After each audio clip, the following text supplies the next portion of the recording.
Regresamos a Punto y Contrapunto. El Tren Maya nuevamente modificó su ruta. Luego de enfrentar el rechazo de habitantes de Campeche, el director general del Fondo Nacional de Fomento al Turismo, Rogelio Jiménez Pons, informó que el tren ya no ingresará al centro de esta ciudad, sino que pasará por la periferia y la estación estará cerca del aeropuerto de la entidad.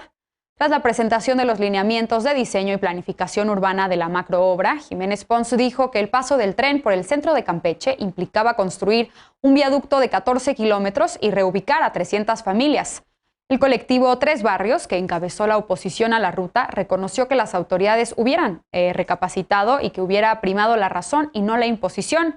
Jiménez Pons dijo que el cambio fue por una cuestión práctica, pues cruzar Campeche implicaba problemas de tipo técnico y que algunos grupos que describió como menores no querían la presencia del tren. Señaló que el nuevo trazo significará ahorros por 2,000 millones de pesos y que se deberá crear un sistema de transporte para que sea posible trasladarse entre el centro y la nueva estación.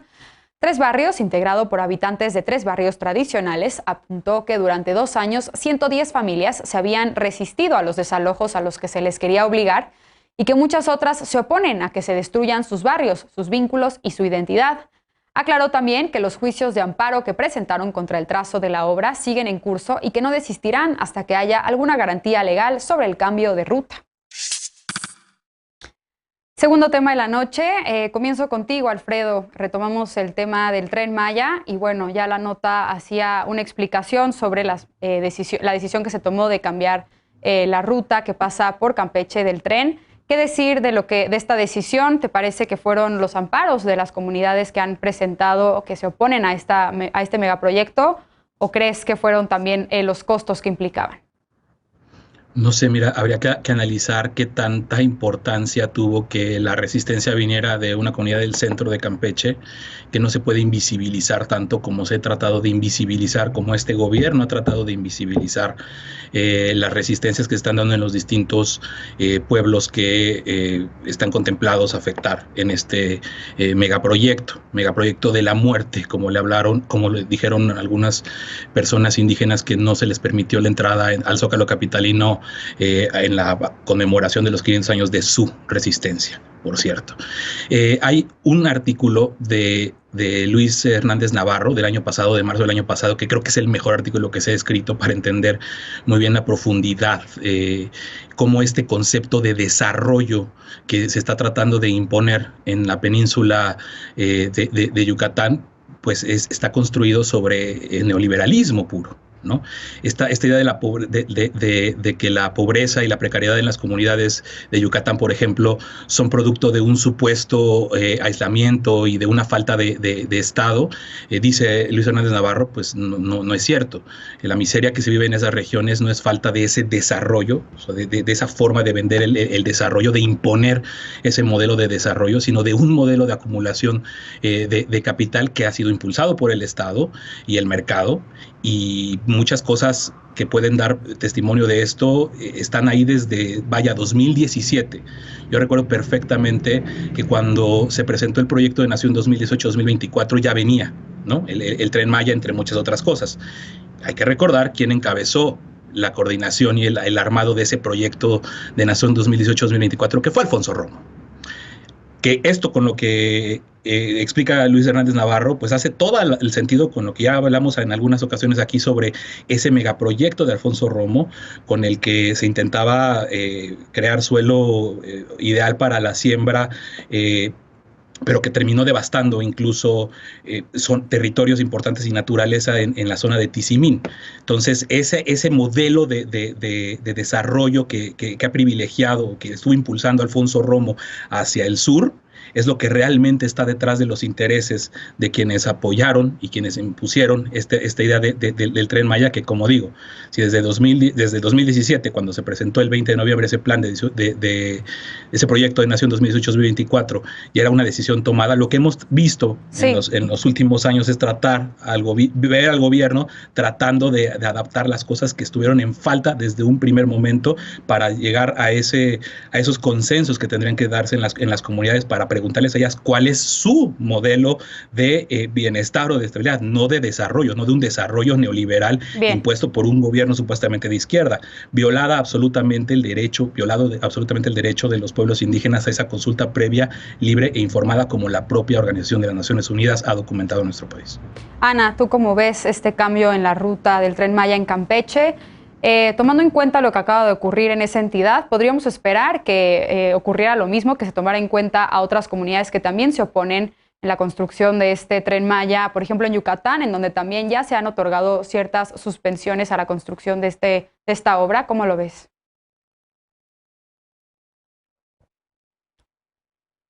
Porque es un tropiezo frente a las comunidades. Al contrario, creo que se fortalece el proyecto estratégico del Gobierno de México, que es el Tren Maya,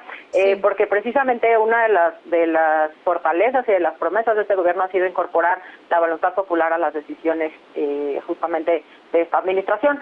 Hay distintos programas como el PEDMU, el Programa de Mejoramiento Urbano que lleva a cabo la SEDATU, o el programa La Escuela es Nuestra que lleva a cabo la SEP, que incorporan modelos de participación comunitaria desde su diseño, y que es muy importante cómo se van formando estos acuerdos y estos consensos dentro de las comunidades. Por supuesto que construir consensos dentro de comunidades y además alinearlos a proyectos estratégicos a nivel nacional, pues no es una tarea nada sencilla. Creo que quienes así lo crean, pues no lo han intentado en ningún momento, no han estado frente a esas tareas en ninguna ocasión,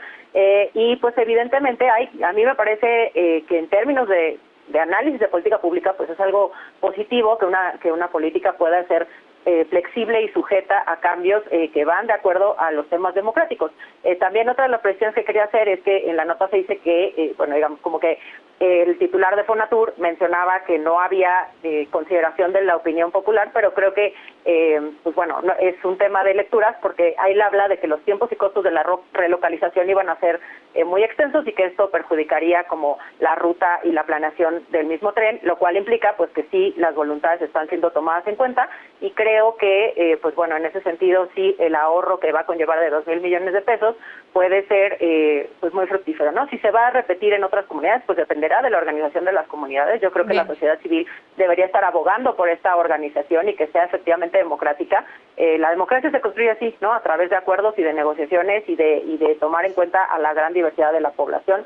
Pues en ese sentido yo creo que es algo pues positivo este cambio, y ojalá que sirva para seguir tomando en cuenta a las comunidades en el diseño del proyecto. Lisa, se está tomando en cuenta a las comunidades. ¿Qué opinas de este cambio en la ruta del Tren Maya por Campeche? ¿Qué implicaciones tiene para el megaproyecto?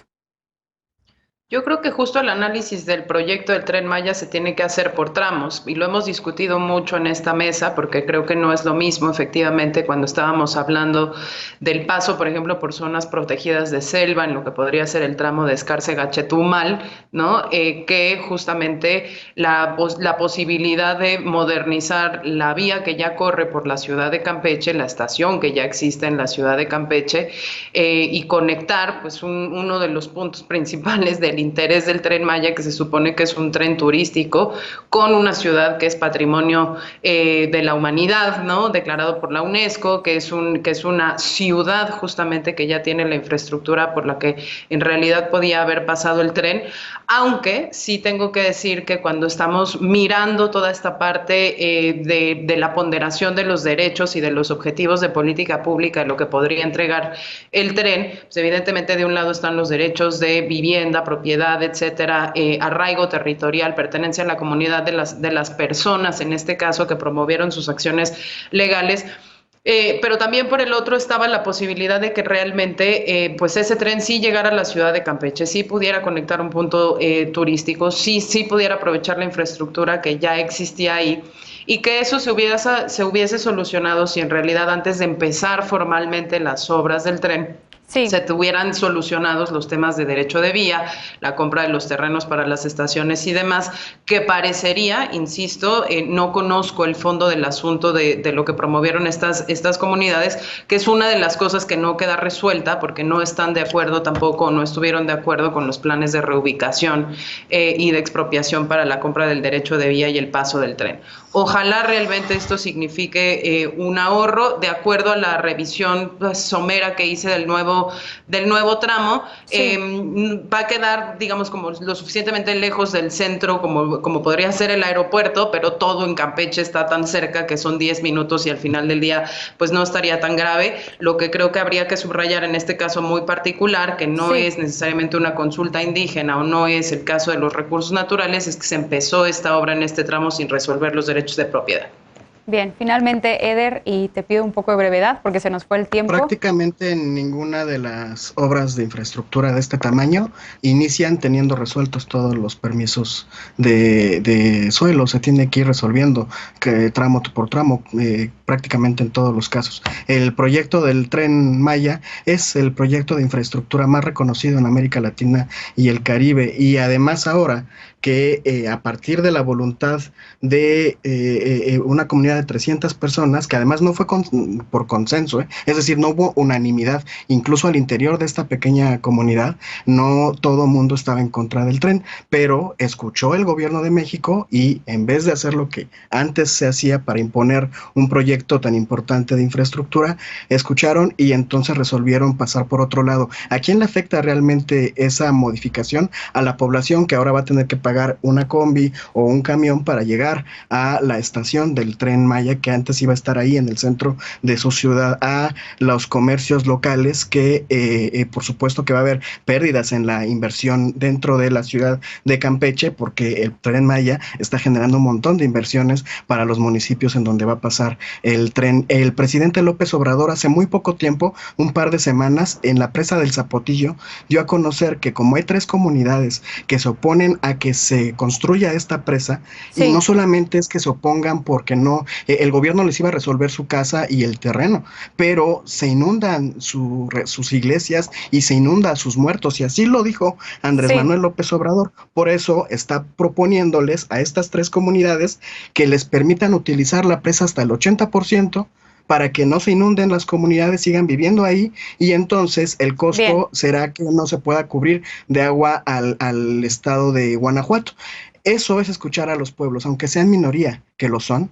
Los está escuchando el gobierno de México y está atendiendo sus necesidades. Y ojo, lo mismo puede suceder en la región Laguna con el tema del agua. Ya el gobierno de México hizo una propuesta concreta y está muy consensuada, pero si un grupo minoritario se opone,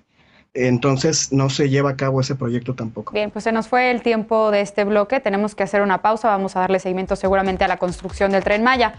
Vamos a otro tema. Hace poco el gobierno federal reconoció que la Bartolina, ubicada en Tamaulipas, es la zona de exterminio más grande del país, donde la delincuencia incineró de manera ilegal cuerpos de personas que previamente habría secuestrado. ¿Qué acciones están tomando las autoridades en la zona? Regresamos con esto a Punto y Contrapunto, no te vayas.